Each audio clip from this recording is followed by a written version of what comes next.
Yesu ma na ikatoro kuba.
Kasi kobe deme ba werete yeni Yesu kelete na Yesu ma na ikakasi koba.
Yesu ma ikadi kunaba na Yesu ma ikakasi unaba na Yesu ma ikatoro unaba na Yesu ma ikahamina kuna nyanabo.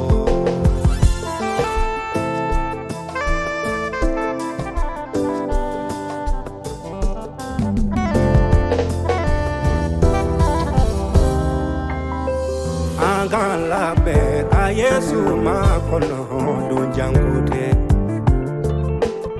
antolo be ngunu ka ucha mana